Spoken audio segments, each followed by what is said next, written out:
მეტროსადგურ უნივერსიტეტის მშენებლობა იწყება. ამ წუთებში მიმდინარე სამუშაოს ადგილზე ეცნობა ინფრასტრუქტურის მინისტრი. ჩვენ მას პირდაპირ ეთერში ვთავთ. მოგესალმებით, ქალბატონები და ბატონები. იმესალმებით ქალაქის მერს, მერის წარმომადგენლებს. იმესალმებით აზიის განვითარების ბანკის წარმომადგენლებს. მინდა მოგესალმო ესპანური კომპანია კობრას წარმომადგენლებს, რომელთაც მაღალკვალიფიცირებული და ინტენსიური მუშაობის დიდი იმედი მაქვს ამ პროექტთან დაკავშირებით. მინდა მივუწოდო უპირველეს ყოვლისა თბილისის მოსახლეობას, რომ გრძელდება თბილისის მეტროპოლიტენის მშენებლობა და ორივე სიტყვით წავიდა წარსულში ჩემს ახალგაზრდობას თუ ბავშვობას დაუბრუნდე.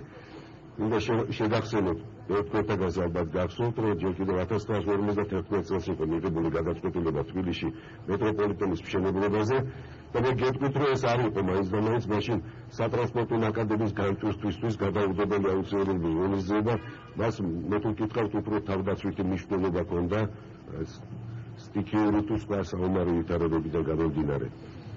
იმიტომ რომ მაშინ თბილისში არ იყო ესეთი გადაწყვეტილი მოძრაობა, როგორც დღეს არის, თუმცა ვფიქრობ, რომ ეს ძალიან შორს გამიზნული და სწორი პოლიტიკის დასაწყისი იყო. 1966 წელს გაიხსნა პირველი ხაზის პირველი უბანი და კარგად მახსოვს, ეს იყო პირველი 5 სადგური მეტრო რუსთაველიდან მარჯანიშვილი, ვაგზლის მეურანი, ელექტროდეპო და დიდუბე. მაშინ რუსთავში ვცხოვრობდი, სკოლის მოსწავლე ვიყავი და მახსოვს წავიღონეს ექსკურსიაზე. აქტუალურებული ვიყავი განსაკუთრებით რუსთაველის მეტროს შიგნით დიზაინით.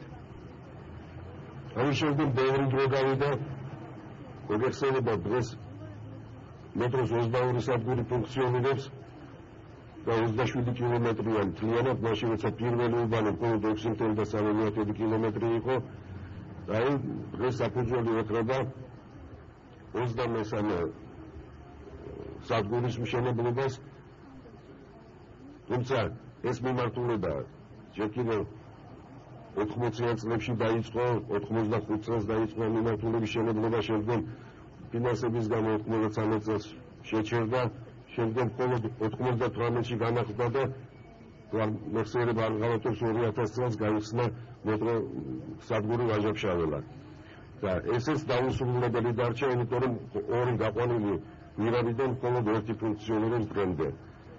პროექტი, რომლის გახსნასაც ჩვენ დღეს აღვნიშნავთ, ითვალისწინებს მათ შორის მეორე არსებული, მაგრამ ჯერ ექსპლუატაციაში შეუყვანილი გვირაბის აღდგენას და პროექტის დასრულების შემდგომ უკვე ორივე მიმართულებით იქნება ეს გვირაბები აღდგენილი. ეს იყო პირდაპირი ჩართვა ვაჟა-ფშაველას გამზირიდან, სწორედ იმ ადგილიდან, სადაც ზუსტად 2 წელიწადში უნდა გაიხსნას